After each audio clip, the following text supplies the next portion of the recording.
What's up guys, we're here. So for this video, papalitan natin yung spare or yung reserva ng Innova. Kasi yung reserve niya na goma, yun yung stock pa ever since. So ilang taon na to.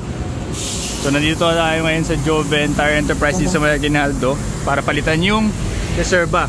Kasi kung mapapansin nyo, puro crack na yan. So maganda ng palitan.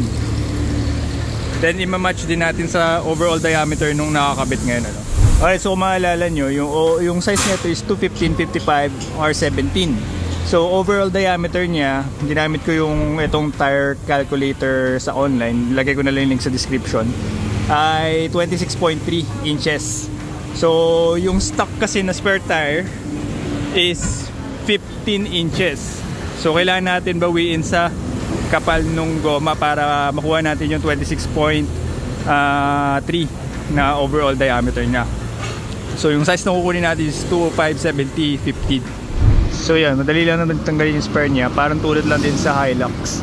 So kailangan mo yung rod niya, tusok mo doon, ikutin mo counterclockwise, bababa na. So yan yung spare niya na pinintirahan ko din mga 4 years, 3 years ago. So 15 inches yung overall diameter. Papalitan natin ng 205, 70 R15 para mag-match yung overall diameter niya sa mga nakakabit ngayon na gulong So ito yung closer look ng stock tire, 205, 65, R15, yun yung size niya. So makikita mo puro crack na yung gilid, yung goma niya, parang malutong na. So magandang palitan na rin para just in case na maplatan, tapos kailangan kabit yung spare, at least safe yung spare yung ikakabit mo, hindi delix.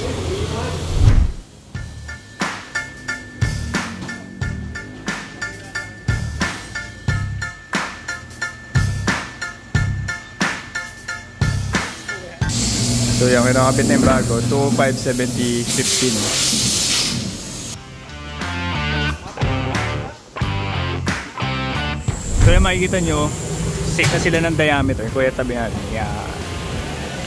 So kapag naplatan nyo isa, at least pantay yung ipapalit na spare. So yun lang. Bibigay ko sa inyo yung link ng tire size calculator para may match nyo yung overall diameter nung ipapalit nyo. Okay kuya, okay na yan. Thank you. So yun, mainly ang point ng video na to is huwag nyong kalimutan yung spare tire nyo. So kung same naman din ang design ng wheels, isama nyo na sa rotation ng gulong nyo. Pero kung hindi, tulad yan, stainless, tapos ito alloy, huwag nyo isama sa rotation yun. Pero huwag nyo kakalimutan na i-check nyo pa rin yung gulong nyo from time to time. Pero yun nga, kung same design ng wheels, same size, isama nyo na sa rotation para hindi nasasayang yung spare tire nyo. Tulad nyo, nakita nyo yung stock niya, nasayang lang kasi hindi siya naiikot kasama sa rotation. Kasi yun nga, stainless, tapos yung nasa nakakabit ay alloy. Pero yun, check nyo na lang yung owner's manual nyo para sa tire rotation, kung ano yung pattern para sa model nyo. Pero usually same lang naman yan sa halos lahat. Ito, papakita ko sa inyo yung mga usual tire rotation pattern. Yun din pala, huwag nyo kalimutan i-check pag bumibili kayo ng gulong, yung production date. So makikita nyo usually kapag yung sa DOT, tapos yung apat na uling number dito, tulad nito 2020, yung sa kinabit natin noon. So make sure na dapat bago yan. Kapag for example ngayon 2024, tapos yung prod date is 23, at least yung half ng 23, from August to December, okay pa yun, bago-bago pa yun. So yung pinalit ay China brand lang na Mirage. So load range D 108, 104, anong rating nun? Ayan 106 pala, 106, 104R, 8 ply rating, light truck. Oh my god. Ito yung pattern niya, iba. So 3,300. So hindi na kami pumunta, hindi na kami nag-off ng like Silon or Westlake kasi spare tire lang naman. Hindi rin naman na ikakabit or sinasama sa rotation. Kaya okay lang yan. Basta main point, huwag nyo kalimutan yung spare tire nyo. Kapag may mga cracks na kahit hindi nagagamit, kahit makapal pa, palitan nyo na. Mas mainam na yun kasi hindi mo alam, baka bumigay rin. So alam mo, na-flatan ka na, pinalit mo yung spare tire tapos nasira ulit, kawawa ka na. So yun, minatch ko yung size, and yung sa Hilux hindi ko pa ginagawa yun. So yung spare niya is yung stock pa rin na naka highway terrain, at saka yung orig or stock na Conquest mags. So kailangan ko ring i-match yan sa overall diameter na itong nakakabit ngayon, which is 32.7 inches.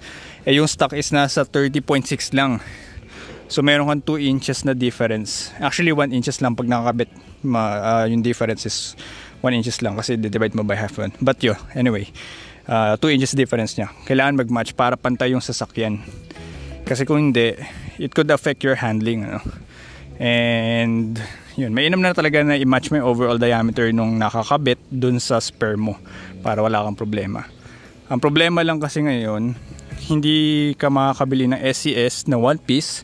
Nagtanong rin ako nung BLF, hindi rin sila nagbebenta ng one piece. Usually yan, tinanungan ko yung Northside tsaka yung mga iba pang shop. Ang pwede kang bumili is yung stainless na ROH, yung black truck. So si VS Lux, si Van, nagtanong din sa akin yon. So sabi ko sa kanya, bili ka na lang ng stainless na black truck ROH. So saktong sakto yung isang spec nung binibenta nila na zero offset ba yun? O tama, zero offset tapos 17 inches din. Match dun sa Jaos tribe niya na mags, ano. But siya, yun, importante yung spare, match yung size, and wag nyo rin kalimutan, check nyo kung nagka-crack na ba, kung lumang-luma na ba, and what that. Anyway, that's pretty much it. So sana nakatulong tong video na to, short video na to sa inyo. And yeah, don't forget to like and share this video, and subscribe if you haven't. So stay tuned for the next video. So guys, thanks for watching. Bye bye.